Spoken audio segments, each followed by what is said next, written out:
You've got these 4 bottles on your bar and you're wondering, what should I buy next? I've got your full breakdown coming up. Let's go.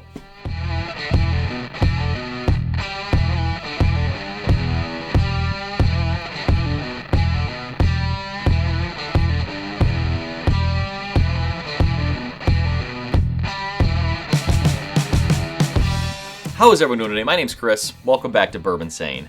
I had a picture sent to me on social media of these 4 bottles, and it was a picture of someone's home bourbon bar. They said, hey, here are my daily sippers, here are the things I enjoy, but I want to know, what do you recommend next? And of course I gave my initial response, my initial thoughts on these 4 bottles, and 2 or 3 things I would recommend. The more I sat with it though, and the more I thought about it, I thought, hey, this could be a good idea for a video, and I thought of a few more options that may even be better than the 2 or 3 I recommended initially. So I figured I'd throw this together today, and I think a lot of you can probably get a lot out of this. Not only is this going to be for someone that has just these 4 bourbons, or you have these bourbons and you enjoy them, but things I'll recommend today will be things that really do agree with a lot of different palates. You know, easy to find, easy to sip, and most of them are going to be very affordable as well. So a couple things for today. As mentioned, it does have to be an affordable bottle, so I want it to be something that's not going to be ridiculously priced. I'd say $60 and under is going to be really the price point for me, and at that price point, that's really the sweet spot for bourbon. We can get so many good things around $60, so I figured let's keep it there. Rule number 2, it has to be available in most markets. I don't want this to be something I recommend where you can't get it. So if you can go to your store, I'd say maybe 60-70% of the stores are going to be able to find these things on a daily basis. So let's hope that works out. And then, of course, our final rule, as always, has to be good juice that's in the bottle. It has to have a high bottle to price ratio as far as what drinks in the bottle, drinks above what the price point is if possible. I tried to keep this to a top 3 list, but the more I thought about it, I couldn't just recommend 3 bourbons. It had to be more. So we're going to do a top 5 list. I'm going to try to keep some of the bourbons similar to the things that were sent to me in the picture. So bourbons that may replace the things you already have on your bar that you enjoy. And then maybe a couple wild cards in there too. I thought this would be a lot of fun. Please do, before we go any further, like this video, subscribe. Let me know, is this the type of video you like to see? And if not, what do you want to see instead? Let's get right into our recommendations.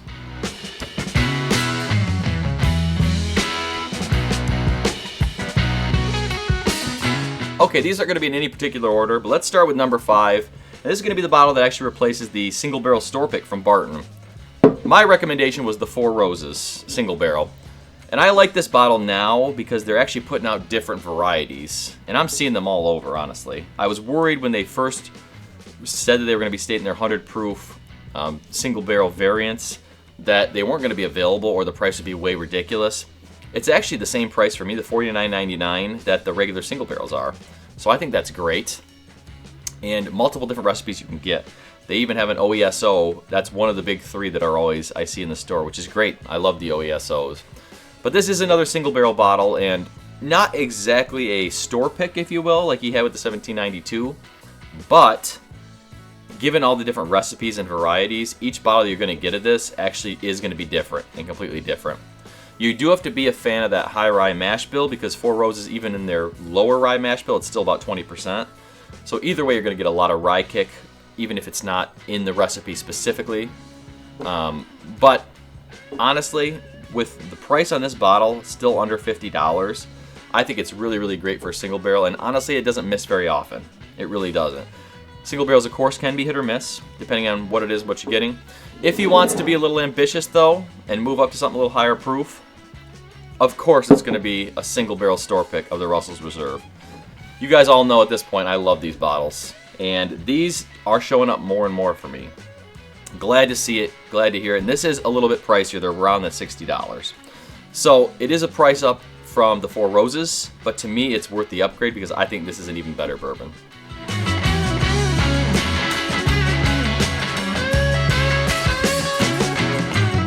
Alright, moving on to number 4 today. This is going to be a replacement bottle for the Bib Tucker 6-year. Now, Bib Tucker, for those of you that don't know, is Gerorge Dickel juice. So I figured we'd stay in that wheelhouse and we'd upgrade to the 13-year. This is the Gerorge Dickel 13-year bottled in bond. Never used to be a fan of this when they had the 11-year release. I hated it. It was completely Flintstone forward, and I did not enjoy it at all. This 13-year is significantly better. Significantly better, and this is around $40. So the Bib Tucker is probably about the same price point, maybe a hair cheaper, But this is much older. We're talking 13 years versus 6 years. And I think the flavors that you get out of this Gerorge Dickel 13 year is actually really, really good. A lot of times with Dickel juice, especially stuff that's sourced from Dickel, like the Bib Tucker or like some of the barrel releases, things like that, it's very hit or miss for me. Nothing wrong with that Dickel flavor profile, but it's Tennessee whiskey that you have to know what you're getting into. Sometimes, as mentioned with that Flintstone note, it's very vitamin forward. Other times it's a little more muted, which I think we get on the 13-year-old bottle. So for my palate, it works better. If you're a Dickel fan in general, of course you're going to love this, and you'll probably like the Bib Tucker 6 year too. But why not add an extra, 7 years to it?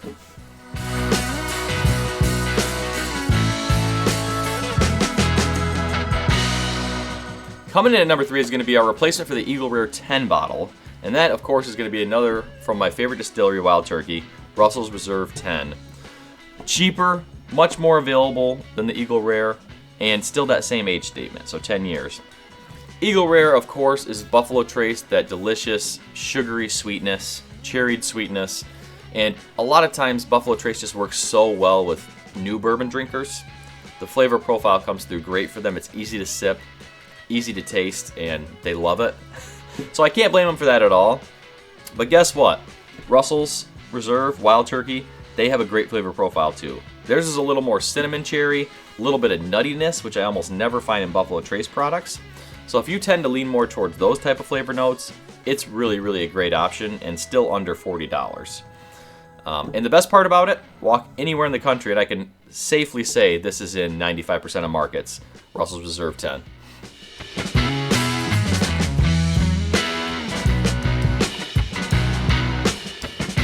Coming in at number 2 is going to be our replacement bottle today for that pint of Weller Special Reserve.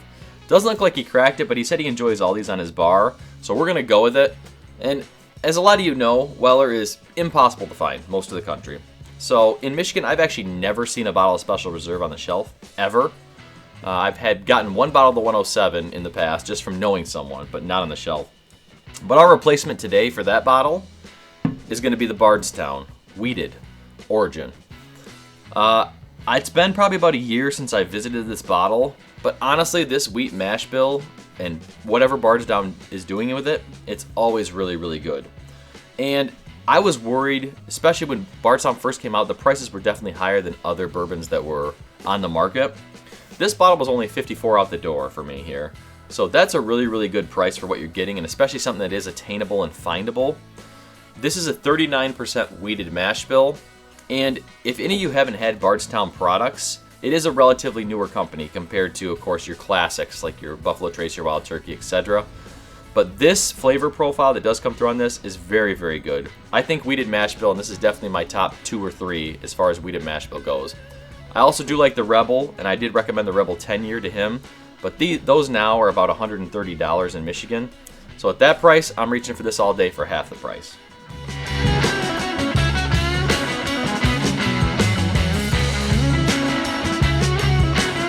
Coming in at number 1 for bottles I would recommend you add to your bar is the Woodford Double Oaked. Now this bottle I have is a store pick, but honestly, this thing, I haven't found a bourbon drinker that doesn't like this. Or if you give them something, a new bourbon drinker, new whiskey drinker, you have them try something to kind of just have them expand their palate. I've never had anyone tell me they don't enjoy this. And I think the reason is because Woodford Reserve in general, their flavor profile is very creamy, very chocolatey, very desserty, even just for their base expression. Now add a layer of double oak to that, and that really adds a whole nother layer of whipped vanilla, whipped creaminess in most bottles, most of the time. And for the price you're getting on this, still about $60 here in Michigan, it is a substantial step up from the base Woodford Reserve. And I think anyone new to bourbon or anyone established in bourbon, it's a bottle that they should really have on their bar at all times. Not everyone does enjoy, toasted oak, double oak, that kind of thing.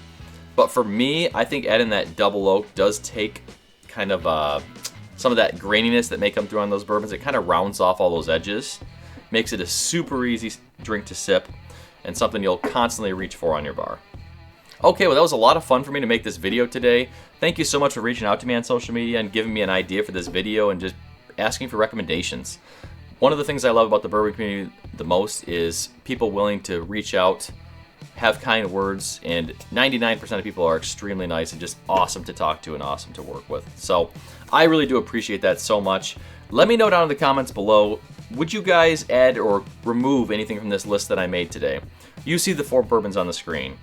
Is there anything that you would recommend instead? Or what is your go-to? You know, what is your list of 4 things, 5 things that you always have on your bar? Or if you're just starting your bourbon journey, I'd love to see a picture, or just tell me down in the comments below what those bottles are. And I'd be happy to throw some more recommendations in there for you if you want. So I appreciate y'all being here today. Thank you so much for watching the video today. Stay insane.